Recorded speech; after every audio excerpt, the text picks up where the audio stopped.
हिरड्याला हमी भाव भेटला पाहिजे, हिरडा खरेदी केंद्र सुरू झाली पाहिजेत आणि जी लोक हिरडीवरून पडतात त्यांना अपघात विमा मिळाला पाहिजे, अशा प्रकारची मागणी आपण या ठिकाणी केलेली आहे। मला वाटतंय शबरी महामंडळाचे चौधरी सर या ठिकाणी आहेत, त्यांच्यासोबत एक आमचं 13 जूनला एक आंदोलन झालं संदर्भात ज्या आयुक्त आहेत बनसोडे मॅडम त्यांच्यासोबत फोनवरती चर्चा झाली। ते काय म्हटले की शासनाकडे कोणत्या प्रकारचा निधी नाहीये, गेल्या वर्षी हिरडा खरेदी केंद्र सुरू केली, हिरडा खरेदी झाला आणि तो विकला गेला नाहीये। मला वाटतं आदिवासी विभागाकडे प्रचंड फंड आहे, दरवर्षी तो फंड 100% खर्च होत नाहीये, 3-3, 4-4 हजार कोटी त्या ठिकाणी पुन्हा त्यांना वापस जातो, दुसऱ्या विभागाला वळवला जातो आणि मग आमच्या आदिवासी लोकांसाठी जे अतिशय महत्वाचा जो काही हिरडा उत्पादन आहे त्याच्यावरती सरकार का भूमिका घेत नाहीये। मला वाटते तालुक्याचे आमदार असतील यांनी विधानसभेमध्ये का मांडत नाहीये, कारण तालुक्याचे आमदार हे धोरणात्मक निर्णय घेण्यासाठी त्या ठिकाणी पाठवलेले असतात। त्यांनी हिरड्याच्या प्रश्नावरती त्या ठिकाणी मांडावं, बोलावं की आमच्या आदिवासी भागामध्ये एकमेव आर्थिक उत्पन्न देणारा हिरडा जो आहे तिथल्या हिरड्याच्या हमी भावासाठी बोलावं, तिथला धोरणात्मक निर्णय घ्यावा। आदिवासी शबरीतनं जर फंड भेटत नसेल तर आदिवासी विभागातनं फंड त्या ठिकाणी हिरड्यासाठी उपलब्ध करून द्यावा। अशा प्रकारच्या भूमिका इथले लोकप्रतिनिधी का घेत नाहीत हा खरा आपल्या समोरचा प्रश्न आहे। दुसरा प्रश्न काय आहे, आपण अनेक वर्षापासून बोलतोय की हिरड्याला हमी भाव भेटला पाहिजे।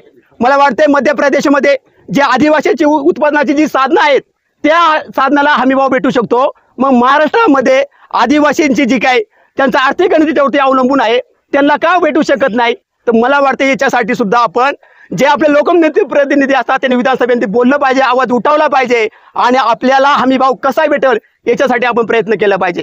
मी तुम्हाला सगळ्यांना आव्हान करतोय, आपण दुसरी लढाई सुरू केलेले तुम्हाला सगळ्यांना माहिती आहे, गेल्या 4 वर्ष आपण लढत होतो, ज्या शासनाने पंचनामे केले नुकसान भरपाईच्या संदर्भात, त्या संदर्भात आपण किसान सभा 4 वर्ष लढली। मला वाटतं इथले लोकप्रतिनिधी म्हणत होते की हिरड्याची नुकसान भरपाई भेटणार नाही, पण किसान सभेला विश्वास होता की 100% भेटणार म्हणजे भेटणार। त्याचे काही शासनाचे निकष होते, GR होते, त्याच्या आधारावरती आपण लोकांना नुकसान भरपाई मिळवून दिली आणि मग मिळाल्यानंतर इथले लोकप्रतिनिधी म्हणले की आम्ही मिळवून दिली।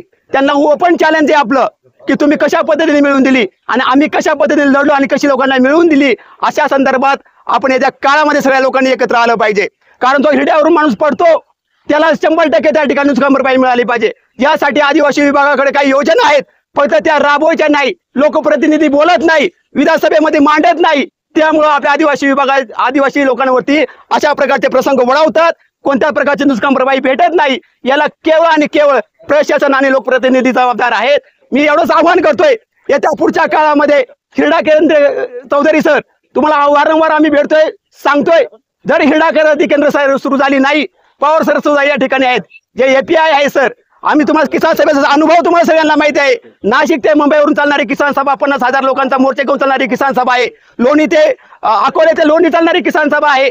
आम्ही एखादा प्रश्न जर हातात घेतला त्याचा निकाल लावल्याशिवाय आम्ही हटत नाही, म्हणून तुम्हाला सांगतो शेंडी तुटून पारंबी तुटो अशी आमची किसान सभेची भूमिका आहे। आम्ही 220 रुपये हमी भावासाठी लढतोय।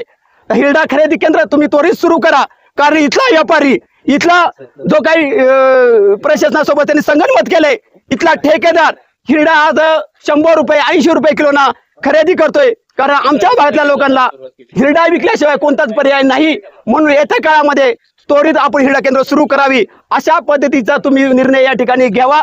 मला वाटते 1998ला जे शबरी महामंडळ सुरू झाले आणि ते केवळ आणि केवळ आदिवासीच्या भागामध्ये जे काही उत्पन्न आहेत, मग वरे असेल, नाचणी असेल किंवा भात असेल, याच्यासाठी ती खऱ्या अर्थानं शबरी महामंडळ या ठिकाणी स्थापन झालं आणि त्याच्यामध्ये हिरडा सुद्धा त्याच्यामध्ये समाविष्ट झाला।